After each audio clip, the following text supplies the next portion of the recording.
guys. Are you ready to get naked? Yes. Good. Today we are going to learn how to make Ree Drummond's famous Knock You Naked brownies.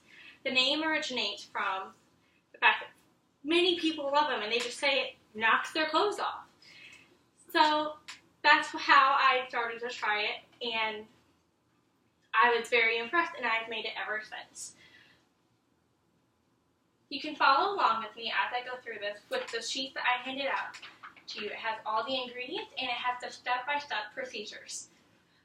So, if you have any questions, let me know. The first thing on there is preheat the oven to 350 degrees Fahrenheit. Go ahead and do that. Get that out of the way while you can go on to the next few steps.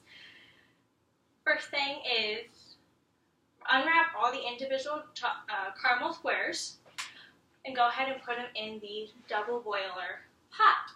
If you don't have a double boiler pot, I don't either. All you need is a pan. Put water in the bottom of the pan, then put a glass bowl on top of it. What you're going to do is put the caramel in the bowl along with the evaporated milk and turn the oven on, and the caramel will slowly start to melt. Which it takes a long time, so it's better to get started now rather than later. Start that, then you can go over to the German chocolate cake mix. Cut open the bag, pour it into the bowl with a 1/3 cup of evaporated milk. Pour that in along with a melted stick of butter. Mix it very well. It is very hard to mix it because as you go along, it will be very thick and doughy, but that is exactly how it's supposed to be. Then after that, make sure, again, it's very well mixed. Split it in half, take half of it, and put it into the bottom of the brownie pan. Press down with your fingers and make sure it's as flat as possible and it covers the whole surface area of the bottom of the pan. Once that's done, go ahead and put it in the oven for 8 to 10 minutes. Leave that in there for as long as you can, probably most likely until it's firm enough, if not doughy. Next step, go back to the caramel. It should be start melty right now. Keep stirring it, and slowly it will get smoother and smoother as it goes. By the time the brownies are ready to come out of the oven, take them out, set them aside to cool, and pour the caramel on top. You have to spread it around with a spatula. That's no big deal. Fairly easy to do. Next up is to take chocolate chips and pour it all over the caramel mix. And if you're a chocolate lover like myself, you would put like maybe a whole bag of chocolate chips. That's even better.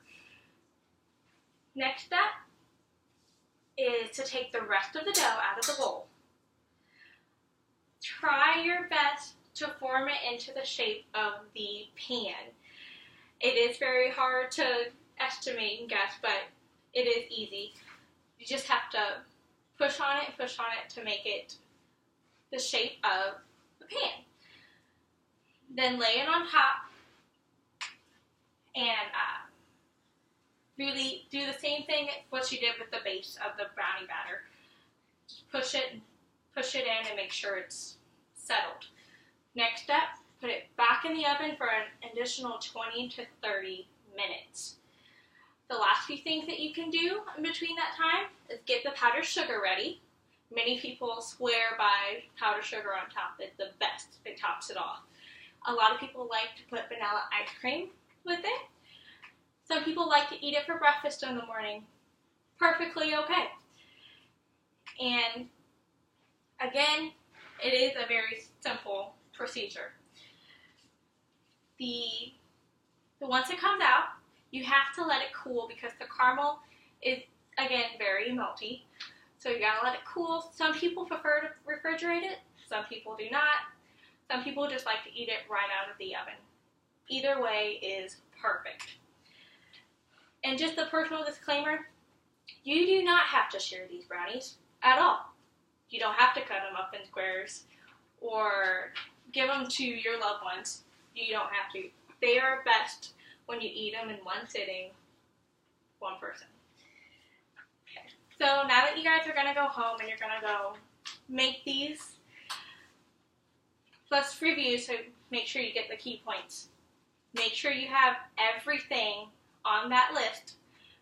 Make sure that you have the German chocolate cake mix well mixed and combined, the caramel well melted and combined, and then the rest of the batter on top and baked. You can add various different toppings to it, anything that suits your taste buds. And you will find that this is really the best brownie ever. Ever.